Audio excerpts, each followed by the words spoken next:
朋友们好，欢迎回到江风奥妙。2026年7月30日，英国汉普郡，伦敦时间下午5点，和克雷格喝咖啡准时开播。屏幕这头，老头端着咖啡，照例先求个订阅，讨个点赞，再抱怨两句天气。今年的欧洲热得邪乎。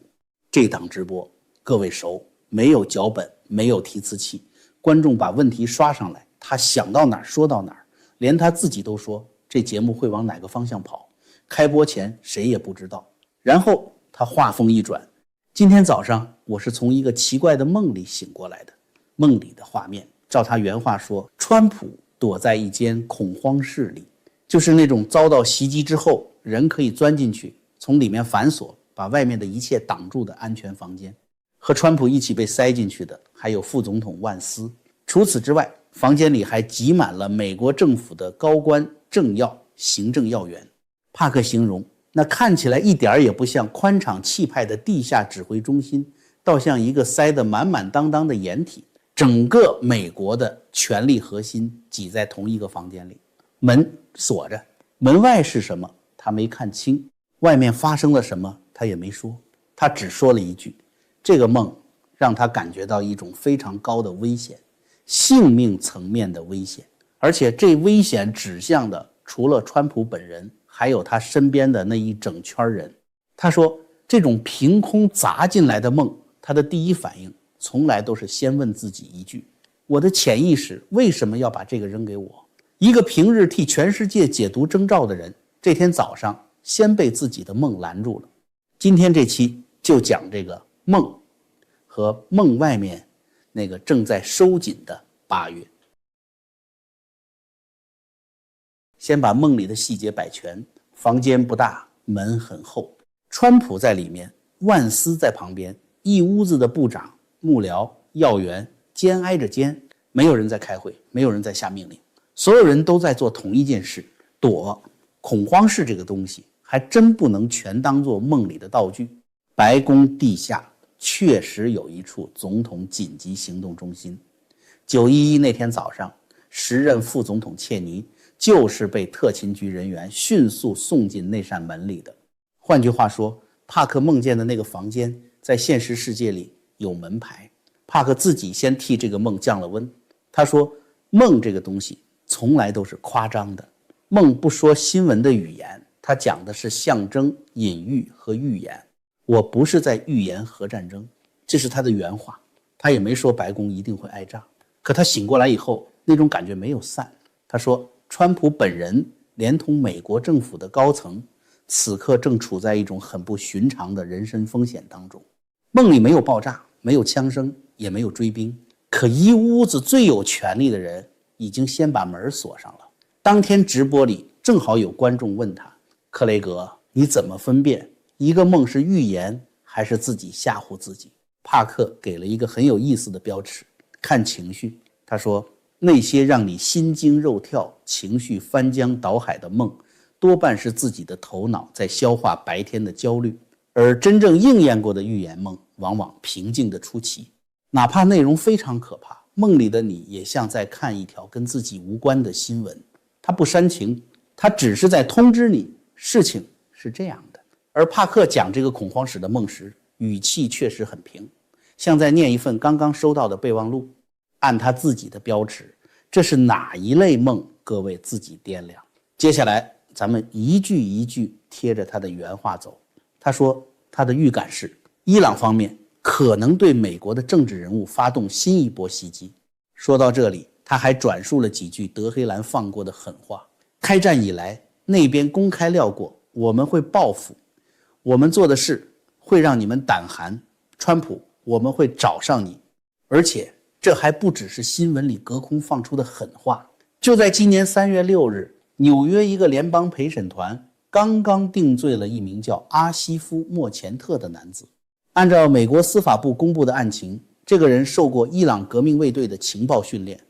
2024年他进入美国，任务之一就是寻找人手，安排对美国政治人物的暗杀。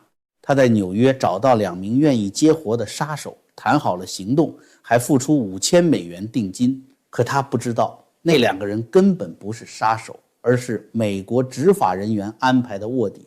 案子拖到今年3月，陪审团判他雇凶杀人和跨国恐怖活动罪名成立。美国司法部后来把话说得更直接，这项计划所指向的美国官员中包括川普。所以恐慌是外面的危险，至少有一次，不只是有人在德黑兰喊过一句我们会找上你，有人真的带着任务进入美国，找到人，谈好价钱，连定金都付了。只是那一次他敲错了门。话说回来，接着帕克在判读里说了最扎人的一句：我不认为他们能得手川普。停顿，但我感觉他们可能得手别的什么人。谁？他说得很含糊，也许是和川普家族有关的人，也许是某位跟他关系很近的政要，也许是政府里其他重要人物。时间他倒说得不含糊，8月，也许9月，离现在不远了。原话到这儿为止。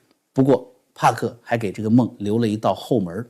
他说梦里那种性命之危含义可以很宽，它未必只指向袭击，那里面也许还包着一个健康方面的威胁。一场突发疾病，一桩让总统和高层集体进入紧急状态的变故，都可能穿着同一件梦的外衣。川普今年80岁，一位80岁的战时总统，健康这2个字本来就悬在他的日程表上方。您看，解梦的人自己也没有把这个梦完全解开，谜面他只揭了一半。梦是梦，那梦外面的世界眼下长什么样呢？3件事全是公开的。第一，德黑兰针对川普和美国高层的报复威胁已经放了很长时间，而且话越放越重。第二，遇袭这件事对川普从来就没有抽象过，他耳朵上是真挨过一枪的。这位总统的人生履历里，危险2个字向来写在很靠前的位置。第三，眼下的美伊一边坐在谈判桌上，一边互相亮着牙，谈了停，停了打，打了再谈。桌面上摆着核问题、海峡和石油，桌子底下两边的拳头都没有松开。梦说的是隐喻的语言，可他指着的那个方向，现实正在一步一步往那里走。直播进行到后半段，帕克把梦放下了，讲起另一本账。这本账一点也不悬，选票的账。他说，川普面前摆着今年最重要的一场考试，中期选举。11月众议院全部改选，参议院换掉一部分席位。一旦国会易手，总统后面的2年，很多事情就不再由自己说了算。所以仗打到这个份上，他不能让伊朗这个局长期僵在那里。帕克原话的意思是，你不能什么都不做，你必须做点什么，或者至少让所有人看见你正在做点什么。所以他压8月到9月，美国会对伊朗发动一场大规模攻击。说白了，战场上的僵局，选票会替他解冻。8月这一格同时排在军事的阅历上和政治的阅历上。这里得跟各位说句实在话，这一段通灵和政治判断是搅在一起的。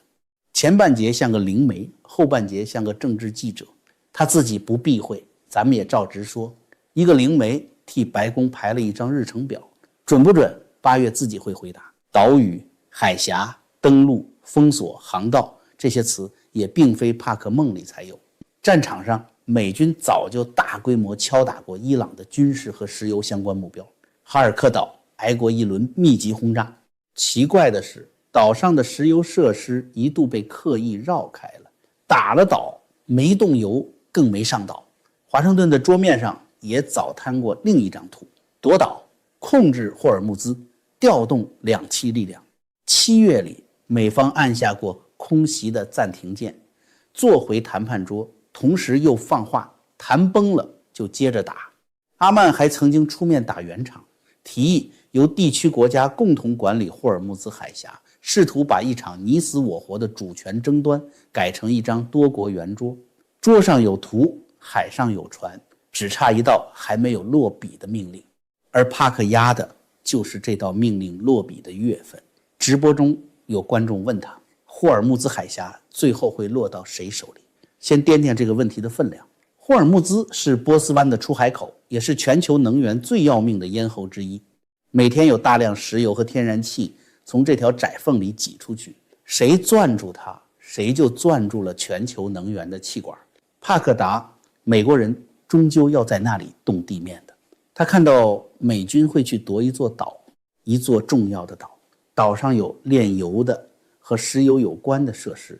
可紧接着他描述那座岛的地形，崎岖山地，难打更难守，夺下来只是开头，守住才是无底洞。他甚至说了这么一句，那里几乎像一个小型的阿富汗。阿富汗这3个字从一个英国人嘴里说出来，分量不轻。大英帝国当年在那片山地里栽过跟头，美国人在那里耗了20年，最后一架运输机才从喀布尔起飞。所以如果梦里那座岛真是一个小型阿富汗，夺岛的那一天恐怕只是账单的第1页，然后是后续，美国会独自把最脏最危险的活干完，等尘埃落定，其他国家才会进来表示愿意提供支援。脏活你干，红利大家分，国际政治的老规矩了。最终美国会强行控制霍尔木兹海峡。帕克还加了一句更重的，伊朗甚至可能因此失去一部分土地，割让给另一个国家。割地这2个字的分量，中国人不用多解释，波斯人也有自己的旧伤。19世纪，波斯曾经被迫把高加索的大片土地割给沙俄，那份屈辱，伊朗人记了很久。帕克这一句，等于说历史可能要在这个民族身上再压一道旧伤。可是这座岛有一个怪处，帕克没有说出它的名字。一听石油设施，地图上最容易让人想到的是哈尔克岛。伊朗大量石油从那里出海，美军轰炸过它，公开讨论的军事方案中也曾经出现过它。按说答案呼之欲出，可哈尔克岛是一座相对低平的小岛，而帕克嘴里的画面是崎岖的山地，是小型阿富汗。2下里对不上，是他把2个不同地点的画面叠在了一起，还是说他看到的根本不是我们第一时间想到的那座岛？我不知道，谜面撂在这儿，答案等地图自己接。7月30日早晨，帕克看到的画面还不止那间房。第2幅，一艘军舰正在沉没，船身已经翻了过来，舰首朝上，几乎直直地指着天空。他的感觉是，那是一艘英国军舰，大小接近扫雷舰。扫雷舰干的是海军里最不起眼也最危险的差事。别的军舰躲着水雷走，他专门往雷区里开，替后面的船趟路。帕克自己都觉得奇怪，因为据他所知，英国当时并没有在那片海域部署这一类执行任务的舰艇。可帕克不知道的是，英国海军其实早就动了。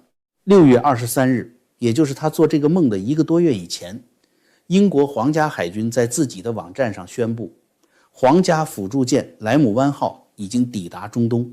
这艘船上装着大约半打无人、自动和遥控扫雷系统，还带着100多名英国海军的水雷战专家、潜水员和爆炸物处理人员。任务写得很清楚，一旦需要就参加多国行动，清除霍尔木兹海峡里的水雷，让被困住的商船重新通行。一路护送他穿过红海的是英国45型防空驱逐舰龙号，同行的还有一艘德国支援舰和一艘德国猎雷舰。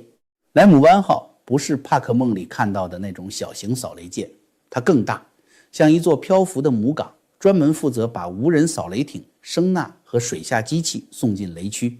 可这件事真正奇怪的地方在于，帕克一边说，据我所知，英国现在并没有这类部署。现实里，一支英国指挥的反水雷队伍其实已经带着设备抵达了中东。他看见的是一艘船沉下去，而那支准备替航道趟雷的队伍早已经出港了。他猜也许往后英国会被卷进护航、扫雷之类的任务。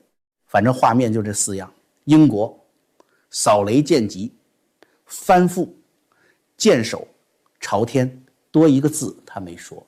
第3幅画面，没有人也没有船，只有一条水道。他感觉自己置身在一条狭窄的航道里，两侧是高起的地形，像被硬生生切开，把他夹在中间。直觉告诉他，这是一条重要的国际航线，而它将被关闭。是哪一条？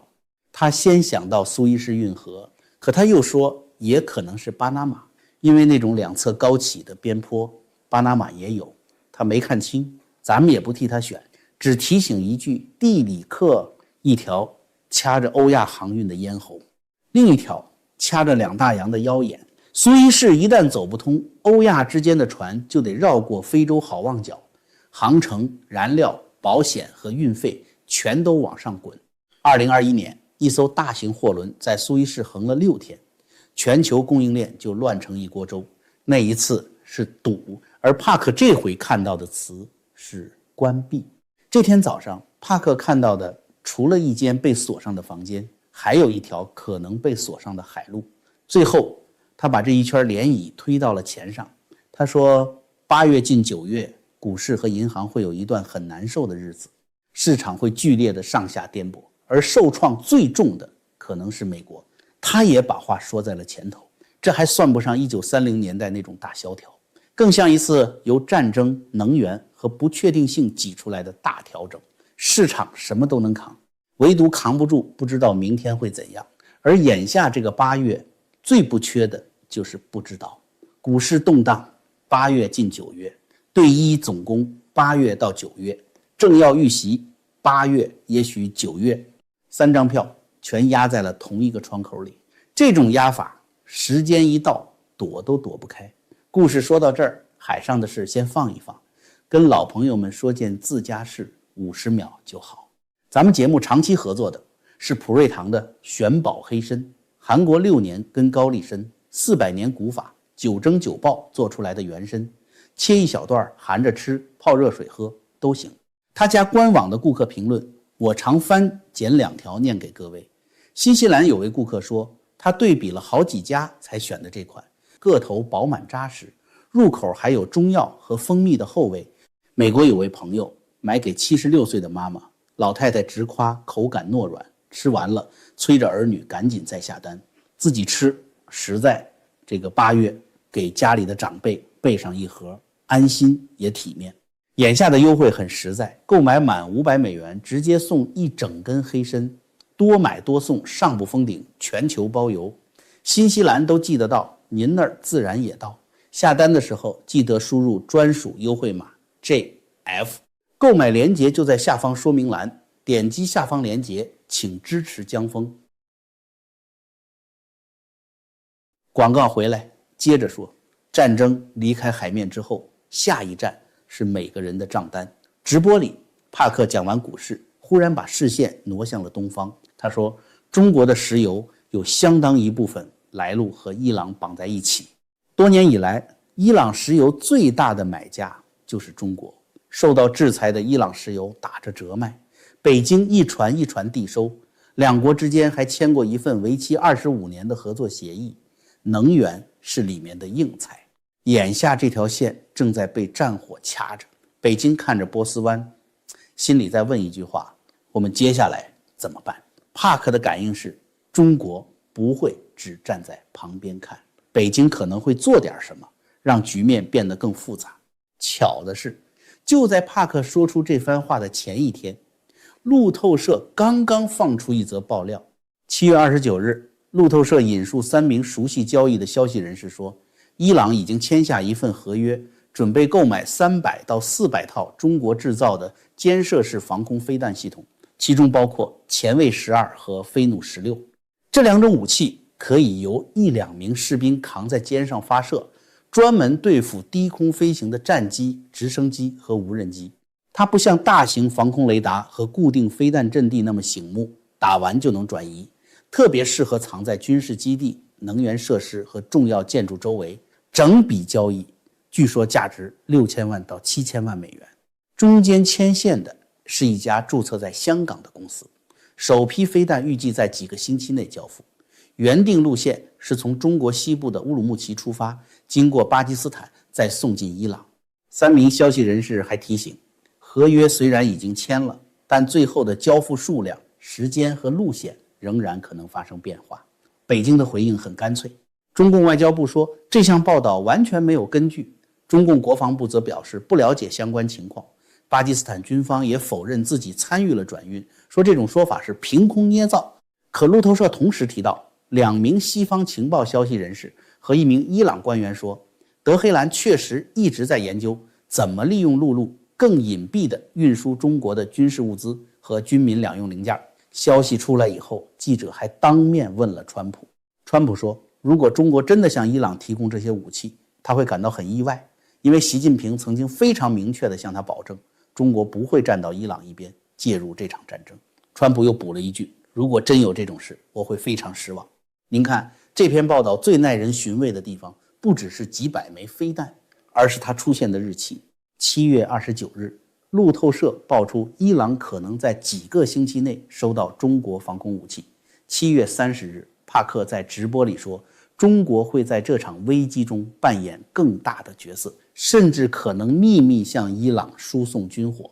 一边是3名匿名消息人士，一边是一个灵媒的感应。